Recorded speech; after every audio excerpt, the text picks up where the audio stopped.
I'm dying or the best I've ever had. I find it hard to tell you, I find it hard to take. When people run in circles, it's a very, very mad world. Mad world. When the original Gears of War released back in 2006, it was a huge game changer. It was a game changer for shooters. It was a game changer for third-person shooters specifically.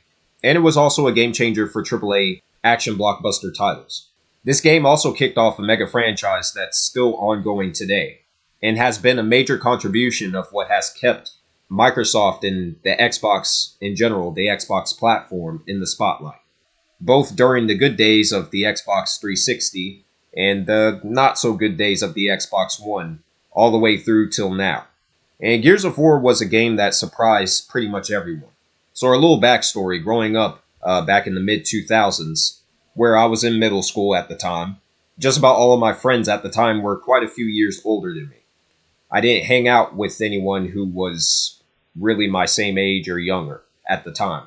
And one friend in particular shared the same passion for the Halo series that I did. And he would often come over to the house and, we would engage in, some competitive deathmatch. And I remember him telling me of this new game that was basically like a Halo killer. It was a game that, from his words, was far better than Halo, had a lot more depth than Halo. And he was arguably a bigger Halo fan than me. This was a guy who, read the Halo novels, and he would go to art class, at his local high school, which is the same high school that I went to, years later. And he would sit in art class and draw Master Chief on, a plastic stencil. So he was very passionate about the series far more than me. I've never read any of the Halo novels or anything. So when he was telling me about this new game, I was automatically, intrigued just by what he was telling me. But then I actually saw Gears of War in action. And I remember that year, that's it. That's the only thing I wanted that year for the holiday season was Gears of War and an Xbox 360. I didn't want anything else.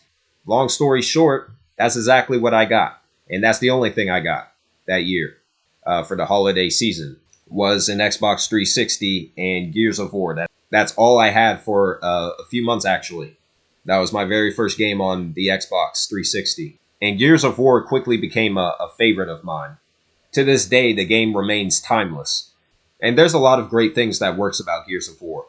From a gameplay perspective, from a narrative perspective, from a writing perspective, from an aesthetic perspective. There's a lot of great things in this game that has helped it stand the test of time. And so I'm just going to go over some of these points to emphasize why the game is so great as it is. Starting off with the first point, much to the surprise of many back in '06, Gears of War is actually a very funny game.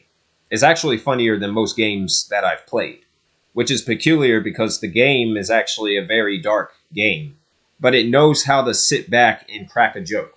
Let's pull him back. Yeah, it's gonna wait. Save us for later. Like a snack. Bullshit. You think I'm kidding? I think you're batshit crazy. That's what I think. Oh, ain't that cute? Like two assholes on their first date.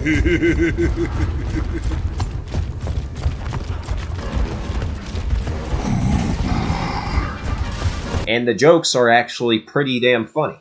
The comedy appears in the form of a black comedy, with harsh jokes and expletives laced throughout. What works about the comedy is the same as what works about the writing, which is that it feels natural.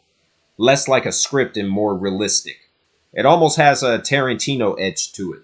Not quite exactly the same, but, it does borderline on, like, Tarantino dialogue. How's it going, Baird? Oh, it's bullshit. Somebody here figured out the Coldplay thrash ball. Now it's all, oh, Coltrane, tell us all about that play again. And, hey, number 83, sign my shirt. Where the hell are you guys? We're working on it. Sit tight. Like true conversational dialogue. a story within a story, which is something Tarantino is good at. If you pay attention to a lot of the dialogue in this game, it becomes blatantly clear that this is how soldiers would communicate with each other on the battlefield, and the personalities of each character shines through in the best way possible. There's not really any member of the team that's unlikable. They're all pretty likable. And to comment further on the characters, yes, they're blatant stereotypes, including the wise-ass Damon Baird who thinks his words should be taken more seriously. Get out of here. It's gonna be dark soon. So? Delta, we now have a secondary target. You will deploy your resonator in the Lethia Emulsion Facility due west of your position. And you're in charge, Sergeant Phoenix, as of now. Sergeant? Copy that. We're clear for Ravens. Negative. Area's too hot for choppers. You'll have to find another way. Copy that. Typical. Don't give the smart guy a promotion. No, give it to a jackass instead. So we gotta hump this to the factory, or what? Nah, screw that. I got an idea. Oh, yeah? What is it, smart guy? Enough. Or the football meathead loudmouth Augustus Cole, who can't help but to interject his southern aggressiveness into every dilemma the team is forced to undergo. Quiet. Hey! It's all clear out here! Damn it. Get the hell up, Cole. Oh, sorry, baby. However, despite being stereotypes, their dialogue is genuine, and the performances by the actors bring them to life in the way that makes the characters relatable. This is something that can't be said about most other video games. And the characters have thoroughly helped Gears of War stand out from, the rest of the typical AAA nonsense that we have in the industry. Oh, yeah, okay, I'll talk to your trash can here. You guys can count on me. Don't screw up. Hey, man, I screw up, I'll never see your ass again, because you'll be dead.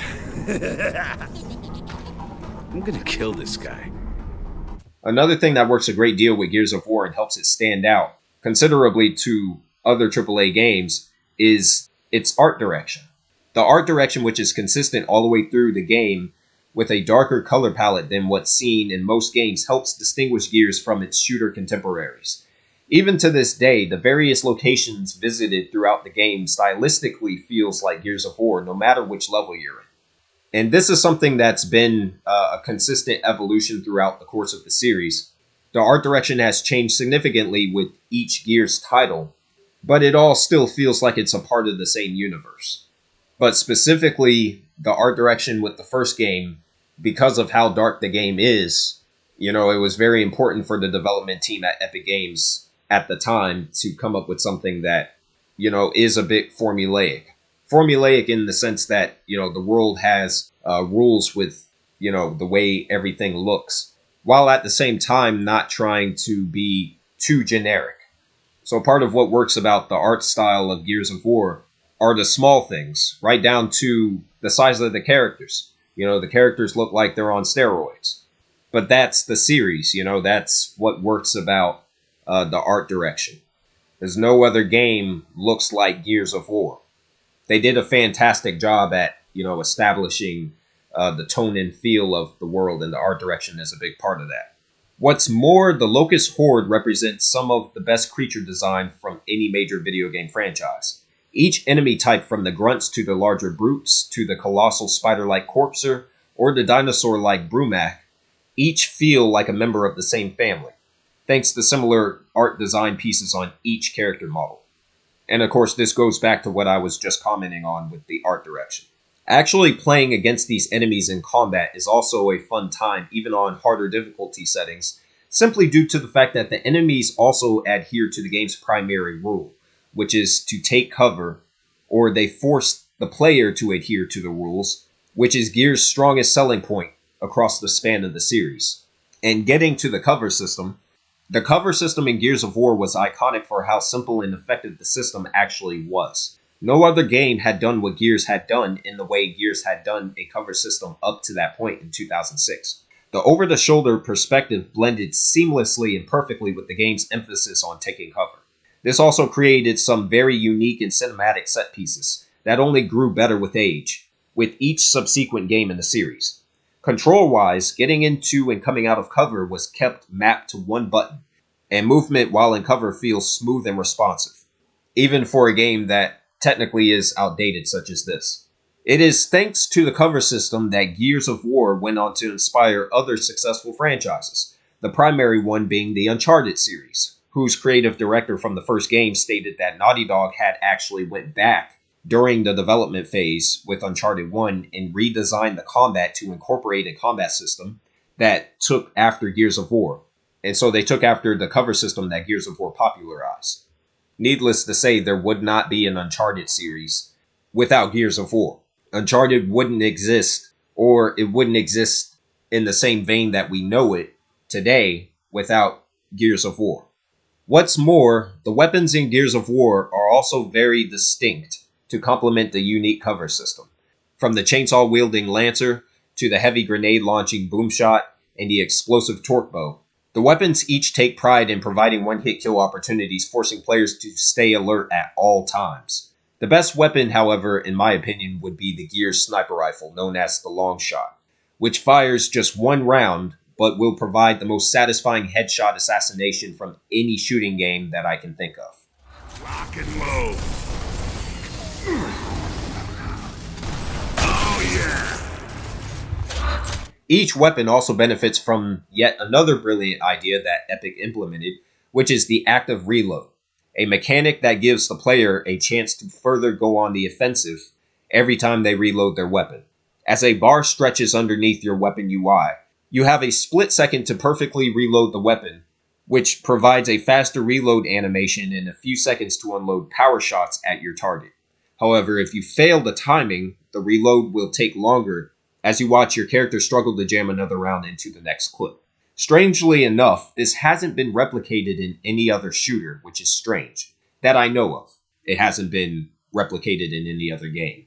The active reload mechanic is the perfect risk versus reward system that also keeps the player active in the experience 24/7, especially during the game's multiplayer component.